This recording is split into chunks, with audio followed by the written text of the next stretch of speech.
Olá, Mia. Olá, Pedro. Bem-vindos ao podcast Inspiração para uma Vida Mágica. Hoje, mais uma vez, sobre... Hoje, mais uma vez, sobre bem-estar nos relacionamentos, não Sim, é? episódio... Parte 2, não é? Parte 2 2 de 3. Parte 2 de 3, não é? Conforme nós anunciamos no último episódio, íamos fazer uma série de 3 sobre bem-estar nos relacionamentos. Um tema que nós gostamos muito e sabemos que muita gente também gosta muito. Sim, acho que é um tema muito importante para a maior parte das pessoas, porque da qualidade dos nossos relacionamentos depende diretamente a qualidade da nossa vida, não é? Antes de entrarmos na conversa desta semana, eu quero fazer um desabafo. Desabafa, tens aqui o espaço. Desabafa. Desde que não despejes, lembras-te? Nós já fizemos um episódio sobre desabafo. A diferença de desabafo e despejo. Okay. Sim, eu aceito. Tu aceitas? Tenho disponibilidade para o teu desabafo. Sim. Olha, quem está mais atento e muitas pessoas que nos ouvem estão obviamente bastante atentas assim, ao mundo do desenvolvimento pessoal, à indústria do desenvolvimento pessoal, não é? Às pessoas que falam sobre coaching, sobre terapia, sobre mentoria, não é? Sobre espiritualidade, não é? As pessoas que estão assim, que falam de uma forma geral sobre esses temas. Quem presta atenção deve ter observado que ao longo das últimas semanas parece que está a haver quase uma tempestade perfeita, porque têm aparecido pessoas a serem expostas por humoristas, não é? Pessoas a terem, como é que se diz, bifes. Sim, tipo bifes nas Nas redes redes sociais, em que Uhum. duas pessoas, uma começa, ok. não é, assim, pequenos conflitos, em que uma faz comentários sobre a outra e depois a outra responde, ok. ou acabam em coisas muito expostas nos mídia, porque, por exemplo, falaram sobre alguém conhecido e depois há repercussões, etc. Sim. Pronto. Então tem havido aí uma série. Nós aqui, acho que a nossa política no podcast IVM tem sido, e acho que temos sido consistentes ao longo destes anos, de não discutirmos diretamente o trabalho ou as afirmações da pessoa A, ou da pessoa B ou da pessoa C, não é? E acho que é assim que queremos continuar a fazê-lo. Há aqui algumas repercussões também para nós, não é? Porque nós também nos apresentamos como instrutores de desenvolvimento pessoal. Coach, e eu pessoalmente apresento muitas vezes como coach e dou formação na área de coaching. E muitas das coisas que eu vejo às vezes ditas e escritas são um cocó. E eu acho que há aqui quando alguém faz uma afirmação como médico, como psicólogo, não é? Depois tem que lidar com o facto de fazer parte de uma ordem, da sua profissão ser regulamentada, de ter um código deontológico que está a seguir. Portanto, tem que lidar com certas repercussões. Enquanto que muitas pessoas estão nesta nossa área do coaching, do desenvolvimento pessoal, podem dizer o que lhes apetece, como nós podemos também, e não temos que lidar com esse tipo de repercussões, não é? Não há não uma... vamos ser expulsos da ordem. Da ordem dos podcasters, não é? Nem alguém vai dizer não estás a seguir o código deontológico da podcastia, não é? E isso, por um lado, é fantástico, porque nos dá aqui bastante liberdade, mas com toda a liberdade também vem uma responsabilidade. E eu acho que isto é aqui um apelo a dar menos bitites, porque eu, enquanto coach, de repente estou a dar bitites sobre finanças, estou a dar bitites sobre parentalidade, estou a dar bitites sobre saúde, não é? E alguns destes bitites têm repercussões sérias, não é? A pessoa diz, não, o Pedro disse-me para fazer não sei o quê, então eu deixei de comer este alimento, ou passei a comer aquele, ou deixei de tomar vacinas, ou passei a... E há repercussões práticas na vida das pessoas. E depois, quando alguém vier dizer, olha, eu fiz isto porque tu falaste nisto e agora estou a lidar com esta consequência. Eu digo, isso foi uma escolha tua, não é? Portanto, é um papel demasiado confortável. E eu acho que... Eu não tenho muito interesse em ir pelo caminho da regulamentação. Dizer, temos que regulamentar estas profissões todas e obrigar... Não é isto. É um apelo aqui ao sentido de responsabilidade. Que é quando... Uma coisa é discutir os assuntos, partilhar as nossas ideias com calma, falar de várias possibilidades, às vezes ajudar as pessoas a dizer, olha, se calhar nunca pensaste nisto, ou olha para isto desta forma, ou Isso é uma... Outra coisa é fazer afirmações. Isto é assim, faz assado, tens de... E depois criar cenários onde, por um lado, esta área de atividade se torna facilmente num produto de chacota, não é? Eu próprio rio-me imenso e às vezes também brinco muito com coisas que vejo ditas e escritas, só que isso vai para além de só dessa parte mais humorística, é que isto tem consequências. Okay? E, portanto, apelo a quem nos está a ouvir, que é, pá, por um lado, não partilhem e não deem também muito espaço a esse tipo de palermices, quando percebem, pá, isto é uma palermice. Não é uma coisa sustentada, é só mandar bitites e bujardas para o ar, às vezes fazendo conta que se é esperto ou até falsificando credenciais para ganhar autoridade.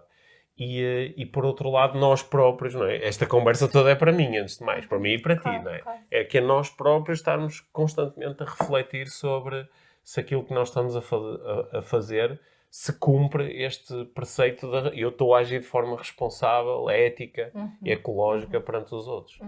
Foi bonito este desabafo? Sim. Faz sentido. Há muito a dizer sobre este tema. O objetivo não era fazer um episódio sobre isto, até porque nós já fizemos episódios a falar sobre isto, não é? Há uns para trás, bem fixe, a falar sobre coaching e desenvolvimento pessoal. Vou dizer assim, lembrem-se que há sempre escolha em relação à informação e os conteúdos que consumimos. Isso, que é um bom gancho para nós entrarmos no... Okay. Bom, obrigado, Mia. Salvaste-nos, ok? E foi o gancho perfeito para te convidar a ti que estás aí desse lado, então a juntar-te a nós para a nossa conversa sobre escolha nos relacionamentos. Aí vamos nós. No final há a prática inspiradora, como sempre. Então aí vamos nós.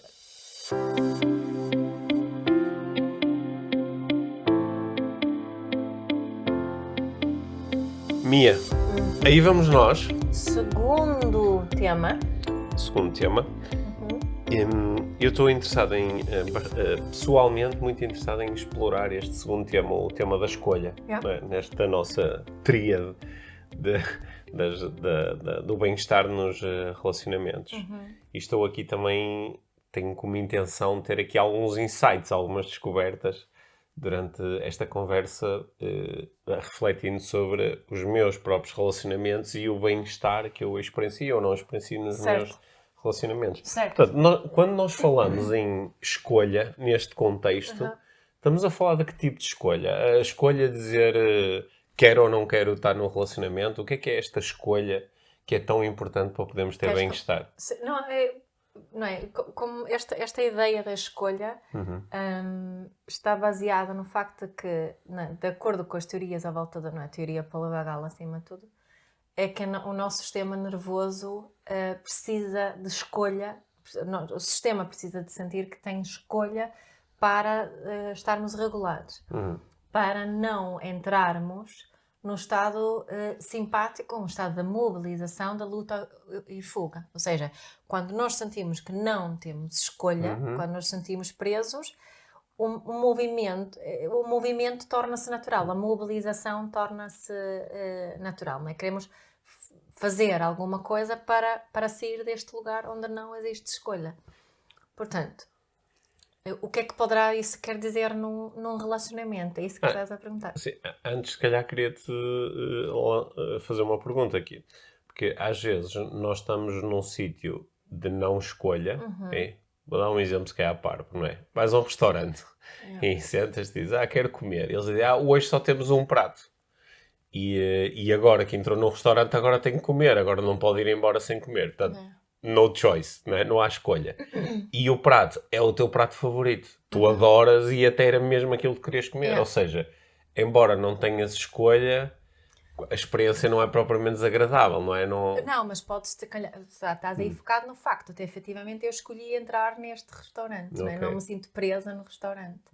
Por outro lado, se eu me sentisse presa no restaurante e não posso sair... Isso era o cenário que eu estava a querer. Eles a dizer, agora não pode sair sem comer, agora tem que comer este. Tens de comer, mas é um prato que eu não gosto, algo que não gosto, então, à partida, como eu não posso fugir, o que tenho como opção é lutar. E essa... Sim, mas ou seja, no caso em que não tens escolha, ainda assim é relevante se a única escolha que eu tenho, não é? Que é uma não escolha, se ela é ou não uma coisa que é interessante para mim, ou quer desejável. Se for uma coisa que eu gosto, tudo bem. Certo. Em princípio aí não vais questionar essa parte, não é? Que não tens escolha, porque estás satisfeito com aquela situação em si. Não é? Certo. Sim. Portanto, qual foi a tua pergunta?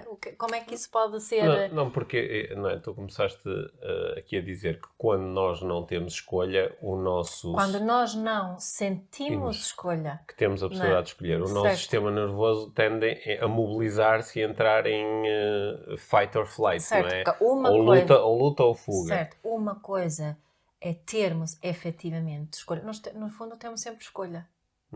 A questão aqui é se eu sinto que tenho escolha ou não. Essa que é a diferença. Não é? Tu tens escolha, podes não ter a percepção disso. Certo. Claro que há situações limite onde a tua sensação de falta de escolha não é só uma percepção. Sei lá, estás na prisão, não é? A cumprir uma pena. Tu podes sentir, eu não tenho a escolha de sair daqui. Mas mesmo nessa situação, eu posso promover uma maior sensação de liberdade e de escolha. Não é? Sim. Pela forma que eu escolho lidar com aquilo. Mas para isso, claro que é preciso algum trabalho. Algum trabalho. Bom. Não é? Estava só a querer evitar que nós entrássemos naquela conversa que nós às vezes vemos, que é de que tudo é uma escolha. Não é? É que eu estou na prisão, mas posso escolher ser super feliz e normalmente utiliza, lembras-te do filme A Vida é Bela, do Roberto Benigni, e ele está ali num campo de concentração, mas ele escolhe a atitude dele, ok, e não consegue escolher, vou só sair daqui, não é? Sim, é daí eu adicionar a parte, mas para conseguirmos isso é preciso algum trabalho, não é? E não é necessariamente fácil. Não é necessariamente, e às vezes, como estamos aqui a falar de regulação emocional, podemos fazer isso de várias formas. Sim. E como nós estamos a falar aqui de escolha no domínio do relacionamento, não é? Claro que nós temos alguns relacionamentos em relação aos quais naturalmente sentimos pouca escolha, não é? Ou seja, por exemplo, alguém diz-me que neste momento é muito infeliz no seu relacionamento com os seus pais. Ou é muito infeliz no seu relacionamento com os seus filhos. Não é? Por exemplo, tem um filho adulto e o relacionamento não é bom e a pessoa sente que há uma série de coisas que não satisfazem. E, simultaneamente, sente que tem uma falta de escolha, que é, eu não posso simplesmente deixar de ser pai desta pessoa, eu não posso simplesmente deixar de ser filho desta pessoa. Embora nós possamos sempre resgatar a ideia de, olha, há pessoas que dizem, eu já não me sinto teu filho, vou-me embora. Ou... infelizmente, há pais e mães que dizem, olha, eu já não consigo lidar mais com isto, vou-me embora. E a pessoa diz, ok, no limite eu teria essa escolha, mas por várias razões, incluindo os meus valores e o amor que tenho para esta pessoa, isso não é uma escolha. Não é? Portanto, eu não sinto escolha em relação ao fica ou não fica no relacionamento. Isso é um dado adquirido. Não é? Sim. É por isso que, às vezes, nos relacionamentos podemos experienciar tanto esta cena do ausência de escolha, não é? Certo. E se nós até podemos ligar esta ideia, de acordo com a comunicação não violenta, a liberdade de escolha, ou ter escolha, é uma necessidade básica humana. Ok. Não é? Isto existe como uma necessidade. Mas acho que é importante lembrarmos aqui que ter escolha é uma necessidade e que existem várias estratégias para satisfazer essa necessidade. E que é interessante observarmos nos relacionamentos quando realmente o nosso falta de bem-estar ou o nosso mal-estar, o que é que acontece quando sentimos que não há escolha. O que é que eu vejo, o que observo das pessoas com que eu acompanho é... não é? Entram numa energia de mobilização, ou seja, o simpático entra aqui em ação e criam muitos conflitos no relacionamento. Que é a luta, não é? Que é a luta, não é? Criam efetivamente conflitos sobre tudo e nada. Ou criam estratégias de fuga, ou passar menos tempo em casa, ou envolver-se com outra pessoa, ou trabalhar muito, arranjar um hobby que significa passar tempo fora da casa. Deixar de comunicar deixar de comunicar, não, assegurar que não se deitam à mesma hora para não ter que haver nenhum contacto assim, íntimo. E por aí fora. Portanto, são estratégias mais de fuga. Portanto, eu vejo muito essa sensação de falta de escolha, que eu acho que muitas vezes não é consciente. As pessoas não são conscientes de que essa necessidade que pode estar com base, que muitas vezes é o que eu ouço em termos de necessidades que as pessoas identificam, é mais necessidades de sinto falta de conexão, sinto falta de compreensão, sinto falta de aceitação, talvez, sinto falta de uma realidade partilhada. Isto são assim, realidade partilhada, já alguém que tem mais consciência das suas necessidades. Mas são poucos. Eu acho que não, vou ser muito sincera, daquelas pessoas que eu trabalho, nunca chegaram até esse ponto em realmente tomar consciência de que a sensação de falta de escolha está em jogo. Não sei qual é a tua ideia sobre isso. Estou aqui a processar-me, a Sim, falar... então eu estava a ver a tua cara e estava a pensar, fogo, o que é que eu estou a dizer? Eu estava a pensar, a minha está a falar muito e muito rápido, está-me aqui a dar tanta informação. Parece mais ou menos óbvio que este é um tema sobre o qual tu refletes bastante e trabalhas com muitas pessoas este tema, não é? Porque senti que estavas assim com muita agilidade mental para falar sobre ele. Eu acho que fiquei preso aqui a uma coisa ainda antes, não é? Que é, ok, nós quando falamos em escolha no domínio dos relacionamentos, podemos estar a falar daquela escolha muito base de eu posso escolher manter-me no relacionamento ou ausentar-me do relacionamento, que é uma escolha, não é? Que é a escolha do quero ou não quero relacionamento. Mas depois, dentro do relacionamento, há muitas sensações de escolha ou falta de escolha, não é? Nomeadamente em relação a coisas muito práticas. Que às vezes eu posso-me começar a sentir, não tenho escolha em relação ao, sei lá, ao sítio onde nós moramos, não tenho escolha em relação à forma como organizamos a nossa casa, não tenho escolha em relação à logística da família, não tenho escolha em relação à forma como nos relacionamos com os nossos filhos, não é? Não tenho escolha em relação a se temos um animal de estimação ou não. Podem ser muitas coisas diferentes. Sim, mas pode ser, não tenho escolha em relação à forma que nos relacionamos intimamente. Sim, não tenho escolha. Não tenho escolha em relação a... Tu ouves também muitas vezes isso. Eu não posso dizer isto ao meu marido. Eu não posso dizer isso. Era para aí que eu estava a levar a minha atenção. Que quando nós... é uma dica até, ou assim uma pista que acho que quem nos está a ouvir pode explorar, não é? Porque às vezes quando nós perguntamos a alguém, tu sentes-te dentro desse relacionamento, tu sentes-te com capacidade de escolha, e às vezes a pessoa fica assim um bocado, não é, confusa, como estás a dizer, nem sempre é claro, olha, eu tenho uma necessidade de ter mais escolha. E há aqui uma pista que é muito importante, que é que se esconde na forma como nós falamos sobre, que quando nós não temos escolha, ou temos uma escolha muito restrita, dizemos muitas vezes, eu tenho de, né? Porque quando eu digo que eu tenho de fazer as coisas desta forma, eu tenho de disfarçar não sei o quê, eu tenho de cuidar, eu tenho de tratar, eu tenho de assegurar. O ter de é uma ausência de escolha. Eu tenho de. Não há alternativa, eu tenho de. E pensamentos que eu devo. Sim. E a outra expressão é eu não posso. Que é uma expressão também interessante porque é quase sempre um grito por liberdade, que é eu gostava de poder, só que eu não posso, não é?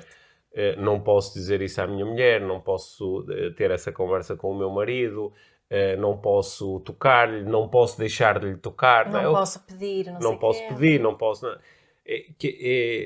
Não posso partilhar, não posso confiar, que são tudo expressões de, por trás de cada não posso estava eu gostava de poder, só que não posso. Certo, não é? certo. E normalmente acho que são duas pistas, que é o eu tenho, não é? Que ainda é mais forte do que eu devo, porque muitas vezes quando eu digo, eu devo ajudar os meus filhos com os trabalhos de casa, não é? Eu devo não quer dizer que estou a fazê-lo, mas se eu disser, não, é que eu tenho de ajudar os meus filhos com o trabalho de casa, é uma obrigação. E por trás da obrigação está uma ideia de ausência de escolha. Não é? E o eu não posso, às vezes ainda é mais claro, porque quando eu digo que eu não posso, é dizer, pá, eu não posso chegar a casa e só estar calmo e relaxado a ver a minha televisão, eu tenho de ajudar os meus filhos com os trabalhos de casa. Ou seja, estou aí duplamente a dizer qual é a minha obrigação e qual era a escolha que eu gostava de ter acionado. E, portanto, quando as pessoas dizem muitas vezes, em relação ao relacionamento, eu não posso, normalmente isso indica-nos que a pessoa não tem tanta escolha como gostaria de ter, não é? E o contrário, que é quando eu digo, pá, eu não tenho de fazer isso, não é? Que é uma expressão pela negativa, mas mostra que pá, no relacionamento essa obrigação não existe, ou essa falta de liberdade não existe, não é? Eu não tenho de. E pelo contrário, em vez de dizer não posso, eu posso, não é? Eu posso fazer isto, eu posso fazer aquilo, eu posso escolher, eu posso dar a minha opinião, eu posso partilhar. Eu posso também não quer dizer que eu estou a fazê-lo, mas quer dizer que eu posso. Não é? E acho que isso nos dão assim duas pistas para os nossos relacionamentos.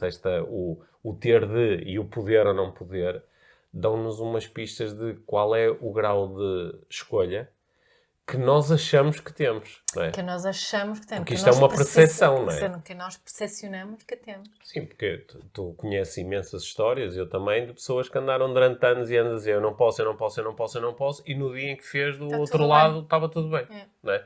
Ou a pessoa do outro lado, pá, houve espaço para ter uma conversa, uma discussão, e até dizer, que engraçado, eu tinha mais escolhas, eu até tinha aqui escolha, que nem sabia que tinha. Que nem sabia que tinha. Falando outra vez da comunicação não violenta, até nunca falei assim desta ligação, que eu acho que é realmente muito interessante. Porque a comunicação não violenta surgiu muito antes da teoria polivagal.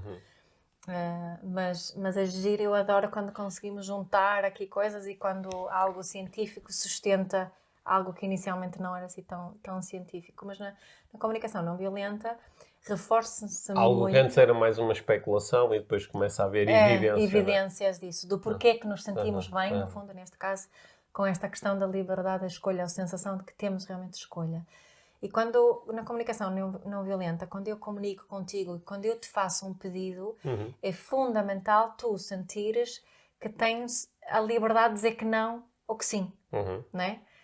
Se eu te peço para fazer alguma coisa, é importante que a minha atitude perante ti não é de conseguir que tu faças o que eu quero, mas que deixar-te, não é? Oferecer-te esta prenda de que, olha, ficas a saber o que eu quero e agora tu que tens a liberdade de dizer sim ou não. E isto é algo fundamental. E quando eu falo sobre isto, sobre a comunicação consciente ou comunicação não violenta, que eu falo acima de tudo com mães e pais e educadores, quando me dizem que não funciona, entre aspas, normalmente é porque não estão a comunicar, comunicando também essa liberdade de escolha para conta. Não deixam o outro sentir que têm efetivamente essa liberdade de dizer que não. Normalmente é dizer que não que é o problema na relação com as crianças e não só, não é? E acho que aqui esta ideia de que um dos pilares do bem-estar é a escolha, explica-nos isso. Porque é que quando eu comunico com os meus filhos, quando eu simplesmente dou ordens, mas só estou a mudar a forma, o formato é um bocadinho mais consciente, mas por detrás continua a ser ordem, não cria conexão em boas relações e não promove a colaboração. Sim, logo não promove bem-estar. Logo não promove bem-estar. Aqui, um comentário que eu acho que gostava de acrescentar aqui a esta nossa conversa é que o facto de nós estarmos de acordo aqui com esta teoria a identificar a escolha como um dos indicadores de bem-estar, ou seja, a proposta de para eu ter bem-estar num relacionamento necessita de existir escolha. Né? Isto, às vezes, algumas pessoas ficam, quando recebem este tipo de conteúdos, ficam um bocado chateadas, não é? Porque dizem, sim, isso é tudo muito bonito, mas eu estou numa relação onde não tenho escolha. Num dos cursos, num curso que eu fiz há uns dias, não é? Num curso presencial da Neuroestratégia em Lisboa, tínhamos um grupo espetacular e extremamente consciente e que esteve a fazer reflexões muito importantes também sobre os seus relacionamentos. Sim, foi um grupo mesmo Sim, bom. Mesmo bom. E também, entre outras coisas, também refletimos sobre esta tríade do bem-estar. E uma das coisas que algumas pessoas estavam a trazer muito para o consciente é há relações onde isto pode ser particularmente difícil. E um dos cenários que apareceu, e várias pessoas na sala lidavam com esse tipo de cenário, é um cenário em que houve um divórcio, uma relação romântica, terminou, um casamento, um namoro prolongado, não interessa, uma relação romântica que terminou, mas em que existem filhos nessa relação. E que depois as pessoas sentem que eu tenho de manter aqui uma relação com outra pessoa que por várias razões pode ser uma pessoa até por quem eu já não tenho amizade. Ou pode ser uma cena tóxica. Sim, uma pessoa de quem eu já nem gosto muito, não me apetecia passar tempo com esta pessoa, ou a pessoa é que não tem vontade de passar tempo comigo. Portanto, a relação terminou assim de uma forma que não foi muito amigável e não há assim é difícil colaborar. E temos de o fazer, porque há aqui crianças e temos crianças. Portanto, como é que isto aqui encaixa? Pá, encaixa lindamente. É que precisamente é por causa desta noção de eu tenho de, não é que é difícil ter bem-estar. Não é? Portanto, aqui, claro que quando colocamos a atenção nisso o que é que eu posso fazer para aumentar a minha escolha ou pelo menos a minha sensação de escolha e proporcionar também isso ao outro. Porque isto aqui vai funcionar para os dois lados. Certo. Que é se eu estou a retirar escolha ao outro, também é normal que o outro não se sinta bem. Certo. Não é? Certo. Portanto, funciona para os dois lados. Um outro comentário que tu estavas a falar e eu estava a pensar, pá, isto é genial como isto dá completamente a volta num cenário onde eu antes nunca tinha refletido muito sobre a cena de escolha, que é em relações onde as pessoas deliberadamente entram em esquemas de subordinação e dominância. Portanto, não um esquema tipo esse que estás a dizer, em que o pai, que é extremamente autoritário e retira todo o tipo de escolha ao filho, portanto, aqui é assim, sou eu que mando. Nem numa relação onde um está a manipular o outro. Ou em que um está a manipular o outro, mas numa relação em que pode ser uma relação mais sexual ou até romântica, mas em que as pessoas assumem papéis de dominância e subordinação deliberadamente. Porque para quem está de fora a observar isso, diz o dominante, o subordinado, o submisso não tem escolha e o dominante tem escolha. Só que depois, quando começamos a ver esses papéis em ação, não é? Ou quando há pessoas que me estão a descrever com detalhe o que é estar numa relação desse género, a pessoa que se submete, às vezes tem uma enorme sensação de escolha, que fui eu que escolhi prescindir da minha escolha. E isso dá-me uma sensação de bem-estar incrível, porque agora eu não tenho stress. Agora fico à espera que me digam o que é para fazer. Enquanto que do outro lado, a pessoa dominante, que assume esse papel, que em princípio tem toda a escolha do mundo, de repente pode começar a ter uma diminuição de bem-estar, que é, eu agora tenho que estar constantemente a escolher por mim e pelo outro. O que é que fazemos, o que é que não fazemos, o que é que podemos, o que é que não podemos. E isso pode gerar também uma perda de bem-estar, não é? Isso mostra o outro lado, não é? Porque para algumas pessoas existe um limite da quantidade de escolha que querem ter e que demasiada escolha pode ter exatamente o mesmo efeito.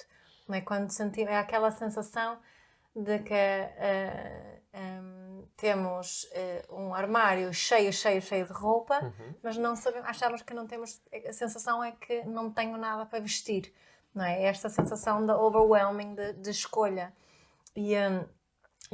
Quando eu estou num relacionamento, nem estou a falar destas agora da submissão, dominância, mas num relacionamento normal, digamos assim, onde uma das pessoas assume todas as escolhas, que isso também muitas vezes não é o bem-estar. Eu vejo isso nas mães, por exemplo.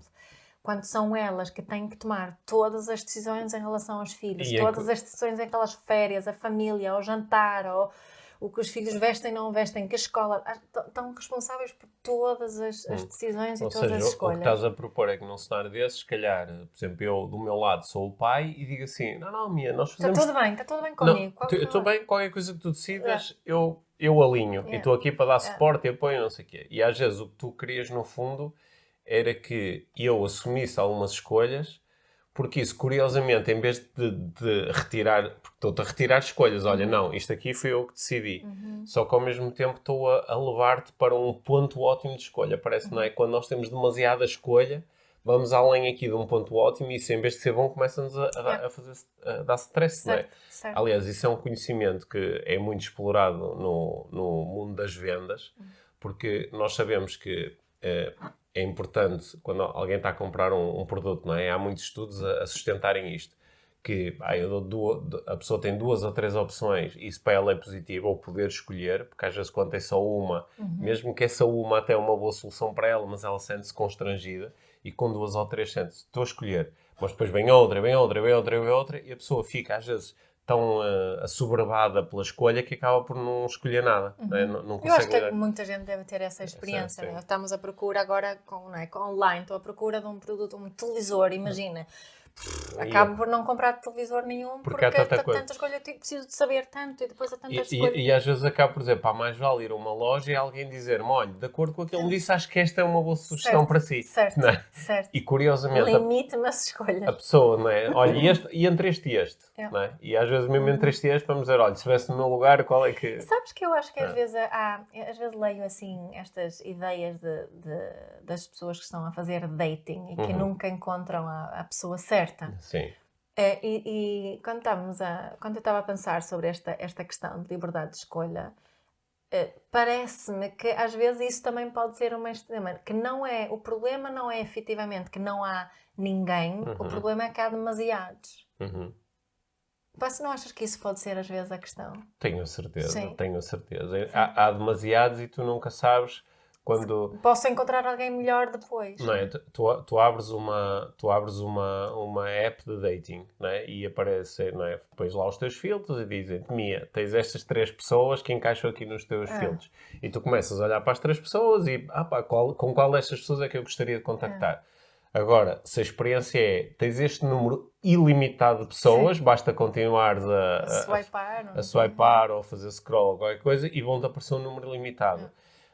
Tu tens sempre ali uma coisa em aberto, que é, está aqui uma pessoa, até parece interessante, não, mas deixa ver a próxima, e a próxima, e a próxima, e nunca consegues sair dali, mesmo quando até decides contactar alguém, ou fazes um match com alguém e começas a falar com essa pessoa, depois de repente há sempre uma mas ainda posso ir ver as outras, não é? Até por acaso estava aqui, há tempos tinha uma cliente que estava a se queixar disso, que ela tinha conhecido o atual companheiro não sei se foi no Tinder ou noutra coisa qualquer, já nem me lembro, mas que ela descobriu que ele continuava com a conta ativa na app passado muito tempo, e isso era muito perturbador para ela. Sim.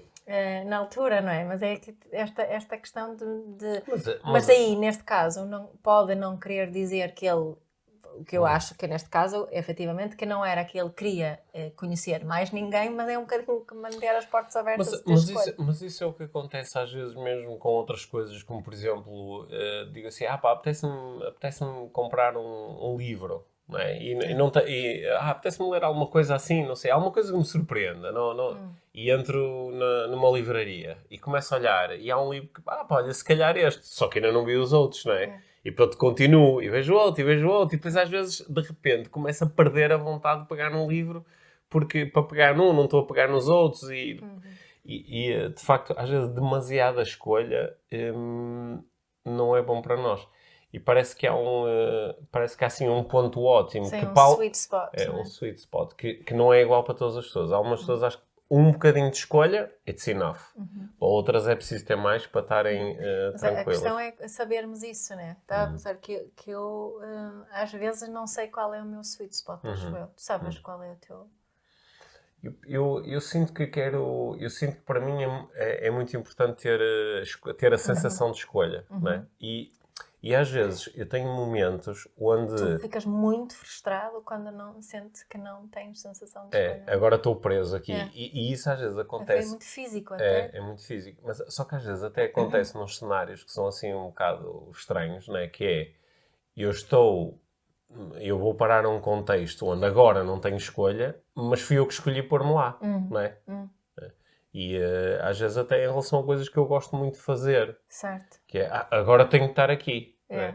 E eu acho que isso, não sei, tenho que fazer aqui uma investigação um bocado terapêutica, porque deve estar ligado a momentos não sei, apanhar seca na escola. Agora tenho de estar aqui, sabes? Agora não posso sair daqui, tenho de estar aqui. Olha, e isso que estás a dizer é mesmo importante, porque as crianças vivem muitas vezes essa sensação de não ter escolha. Sim, não tens, elas estão na escola e sabem que não têm escolha. Agora tem que estar aqui independentemente de gostar ou não. E esse período diria muito, nós falámos muito do dever de ir à escola, não é? Dever na escola. E ele ficava muito, o meu mestre, esse período, ficava muito chateado quando as pessoas falavam no dever de ir à escola. Que era mais que é uma oportunidade. O direito.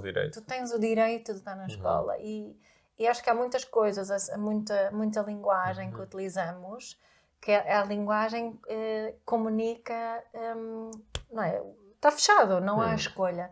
Mas se nós pensarmos o direito, a oportunidade, só a mudança de linguagem pode também mudar a forma como nos relacionamos com a coisa, não é? Muitas vezes este constrangimento em relação à escolha é nosso, somos nós que achamos que não podemos escolher certas coisas. Outras vezes podemos sentir que é uma limitação ou até às vezes uma opressão que vem de fora, não é? Que é, por exemplo, casei-me e agora até já não estou feliz neste relacionamento. Nem sequer posso olhar para o outro homem.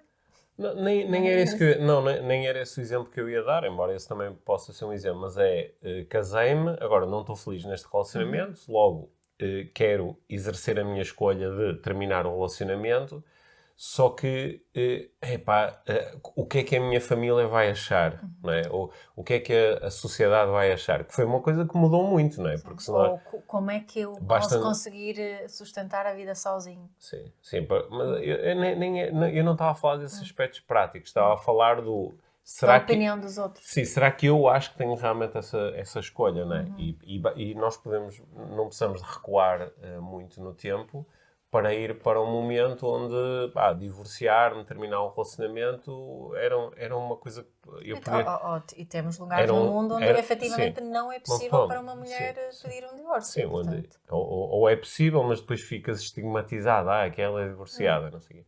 E eu acho que felizmente isso aqui nas nossas sociedades ocidentais mudou muito rápido. Às vezes até olha, só quer dizer que é alguém que sabe aquilo que quer ou que não está disposto a estar numa relação onde os seus limites são ultrapassados, onde não é feliz, a pessoa está a lutar pela sua felicidade, whatever.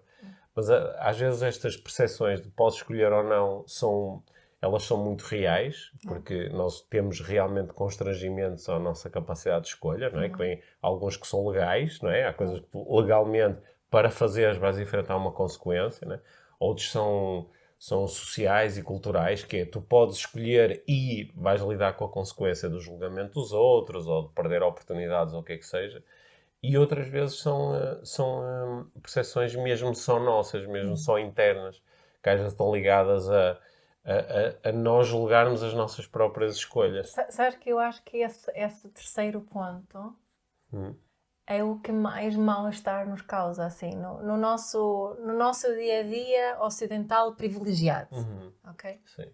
Acho que a nossa forma de nos relacionarmos com isso, se tenho escolha ou não, é que nos faz mais sofrer. Não achas? Sim, até porque depois às vezes... Queremos exercer a nossa possibilidade de escolha, só que não queremos lidar com a consequência ética e moral nossa, não é? A forma como nós nos vamos julgar e então depois muitas vezes vamos contar histórias que dizem eu até gostava, mas não posso fazer esta escolha. Não é? E as histórias que contamos em relação tu até deste esse exemplo há bocado, as histórias que contamos em relação às possíveis reações dos outros. Não é? Por exemplo, eu adorava poder partilhar com a minha mulher isto, só que não posso porque ela não vai conseguir lidar com isso. Não vai perceber. Não vai perceber, vai ficar magoada, vai ficar triste, não vai me julgar, nunca mais vai gostar de mim. Né? Sim.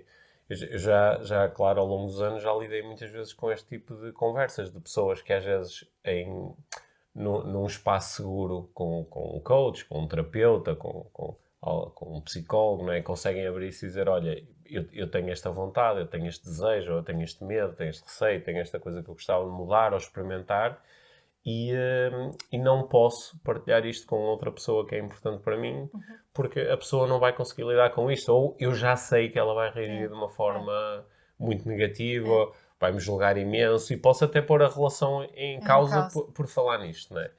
E muitas vezes... muitas vezes nós nem temos uma evidência clara, não é? É mesmo receio de lidar com o desconhecido. Não é? E outras vezes é também não querermos... Às vezes também não estamos a assumir total responsabilidade por... se é isto que eu quero, vou encontrar uma boa forma de o comunicar, não é? Claro.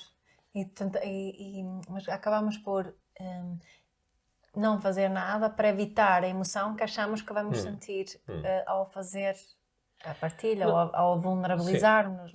Não achas que aqui é um bom caminho, que eu acho que seria quase um caminho clássico podcast IVM, no sentido de que ao longo dos anos nós vamos muitas vezes para este caminho, que é o caminho da conversa consciente. E que às vezes nós estamos muito focados na relação, na nossa falta de escolha, não é? Que pode ser uma coisa tão simples como, tão direta como... Estou a falar contigo enquanto a minha companheira e posso estar a dizer, a minha falta de escolha é como tenho uma relação com esta pessoa, não posso ter com outras. Certo. E gostava de... Mas pode ser uma coisa do género, como os meus filhos praticam desporto, agora eu não tenho escolha que não seja tipo 5, 6 vezes por semana levá-los aos treinos e aos jogos. E depois posso até queixar-me disso perante eles. Porque agora tenho que vir sempre aos treinos, tenho que vir para os jogos, não sei o quê. E estou... a negar ou não assumir responsabilidade por sou eu que gostaria de ter outras escolhas, ou sou eu que gostaria de ter outras possibilidades, não é? E às vezes foco-me tanto nisto, não é? Queria ter e não tenho, mas não posso dizer, porque senão eles não sei o quê, que me esqueço de começar a conversa consciente ao contrário, que é, tu sentes que tens escolha em relação às coisas da nossa vida. Em que áreas da nossa vida ou da tua vida dentro deste relacionamento em que áreas é que gostavas de ter mais escolha? Há outras coisas que gostavas de experimentar, de mudar, de fazer, de viver? Ou até ser mesmo direto em relação. Será que há alguma coisa que eu faço que faz com que tu sintas que tens menos escolha? Não é? Por exemplo. De que forma é que sentes que eu limito as tuas... Sim. Limito as tuas escolhas? Sim, parece uma pergunta meio negativa, porque estamos a pressupor a falta de escolha, mas pode ser pode ser uma boa conversa. Acho que vamos falar sobre isso, não é? Sim. Nós os dois, em relação à nossa relação. Sim, acho que é mesmo uma boa conversa. E acho que é uma pergunta que, sendo negativa, ela é boa neste contexto.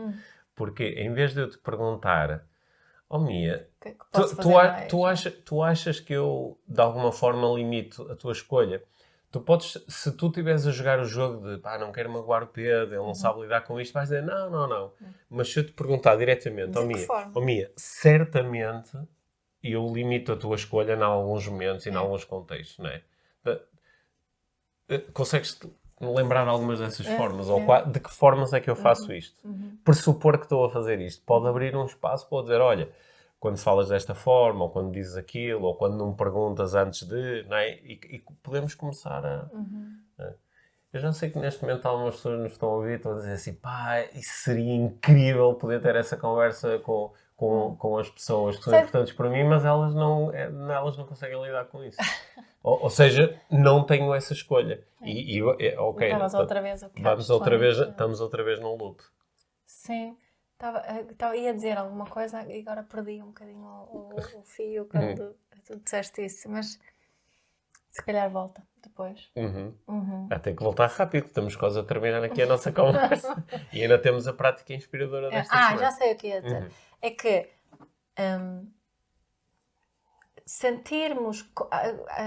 começarmos a sentir que temos mais escolha, ou termos esta conversa sobre ter mais escolha, não quer dizer que façamos escolhas diferentes do que aquilo já fizemos. Boa. Não é? Nós podemos ter esta conversa sobre escolhas que eu gostava de... às vezes sonho com ter outras escolhas, outras possibilidades.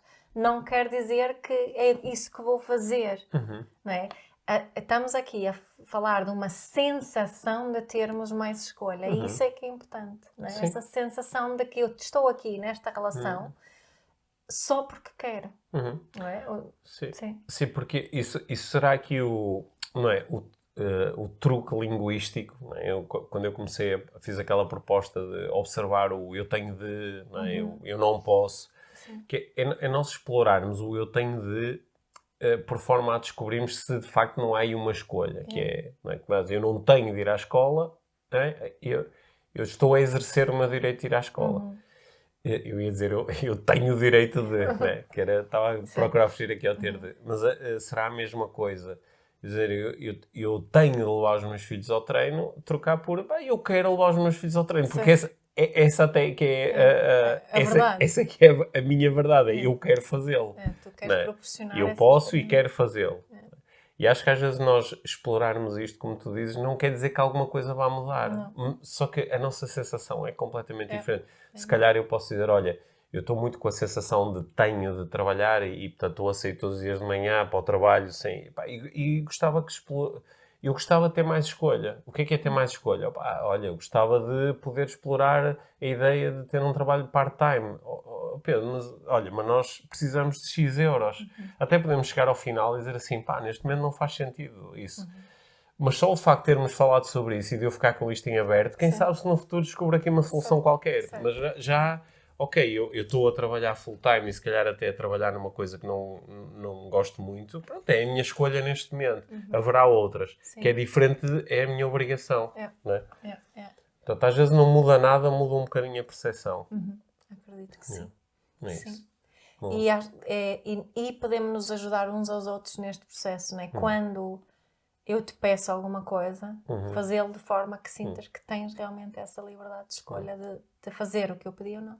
Vou terminar aqui a nossa conversa, sendo que nós temos a escolha de continuar ensinando muito tempo. mas lembrando-me de uma coisa que para mim é importante e eu acho que também tu vais relacionar com isto, que é nós estamos há 5 anos, não é? Faz agora, em novembro vai fazer 5 anos o podcast IVM. E nós, ao longo destes 5 anos, com muito poucas exceções, gravamos um episódio todas as semanas. Não é? E nós não o fazemos porque temos de. Eu acho que no dia que nós tivemos a sensação de tenho de, nós eventualmente vamos dizer que outras escolhas é que tenho. Que outras coisas é que posso fazer que não um podcast ou que outros formatos é que eu tenho, para não transformar isto numa obrigação. É mais uma possibilidade que nós temos e da qual nós gostamos. E um privilégio de termos pessoas que nos ouvem também é uma espécie de relação, não é? Sim, também é uma espécie quem de nos relação. ouve. Mas é uma escolha que nós fazemos. Ou seja, as pessoas do outro lado, quando nos estão a ouvir, acho que podem ter essa percepção que ela é válida, que é o Pedro e a Mia estão a ter estas conversas porque querem. Não é porque alguém lhes disse, olha, de acordo com o plano de marketing, tens de fazer um episódio todas as semanas e não sei o quê. O ideal até é fazer já não sei quantos, que despacha sai, não sei o quê. Este projeto não é todo um projeto esse. Aliás, quase nenhum dos nossos projetos encaixa aí. Os nossos projetos são mais escolhas do que obrigações. Aliás, naquilo que nos envolvemos, onde deixamos de sentir liberdade de escolha, foi a vida. Sim, normalmente são os projetos que terminam. Claro que às vezes tu tens que manter durante muito tempo um projeto em que não acreditas ou que não te faz feliz, precisamente por sentires a falta de escolha, que é o que muitas pessoas podem estar a ouvir. Mas eu estou num projeto de relacionamento ou num projeto de trabalho que não me faz feliz, onde eu não sinto bem-estar, só que não tenho escolha. Foi exatamente sobre isso que estivemos a falar, que é quando não temos escolha ou percepção de escolha, o bem-estar tende a diminuir, não é? Portanto, exerçam a vossa capacidade de escolha e escolham agora se ficam por aí para ouvir a prática inspiradora desta semana, sabendo que esta conversa foi a segunda de 3 sobre bem-estar nos relacionamentos, o que quer dizer que para a semana há mais. Para a semana há mais. Sim, bom. Obrigada, Pedro. Obrigado. Então, a prática inspiradora desta semana tem a ver com estas últimas coisas que partilhamos no episódio. É de escolheres uma, duas ou mais relações na tua vida com companheiro, companheira, com irmão, com mãe, pai, com filhos. Acho que esta prática pode ser super, super interessante para quem tem filhos a partir dos 5, 6 anos de idade. Alguns vão perfeitamente poder responder à pergunta: o que é que eu faço que te limita? Que sentes que limita a tua possibilidade de escolher? Esta pergunta é super poderosa e experimentem fazê-la com algumas pessoas na vossa vida. E depois, outro convite que gostaríamos de fazer hoje é pensarem nas situações que vocês descrevem como eu tenho de, aquilo que o Pedro estava a dizer durante o episódio, não é? A maioria de nós temos situações onde nós utilizamos esta expressão, ou situações em relação às quais estamos continuadamente a dizer eu tenho de fazer isso, eu tenho de fazer aquilo. Utilizam isto em situações repetidas, não é? Não é uma coisa de vez em quando, é algo em que costumam dizer eu tenho de fazer o jantar, por exemplo, ou eu tenho de ir trabalhar. E só explorarem na mente, assim, com a vossa capacidade de reflexão, que outras escolhas é que eu tenho aqui nesta situação? Ou que outras coisas é que eu poderia efetivamente escolher nesta situação? Portanto, 2 coisas. Perguntar às pessoas que vos interessam na vossa vida de que forma que as limitam. Eu pela minha experiência, a maior parte das pessoas vai ter algum tipo de resposta a essa pergunta. E depois, nas minhas situações, tenho de que outras opções é que eu tenho, que outras escolhas é que eu poderia fazer se quisesse mesmo.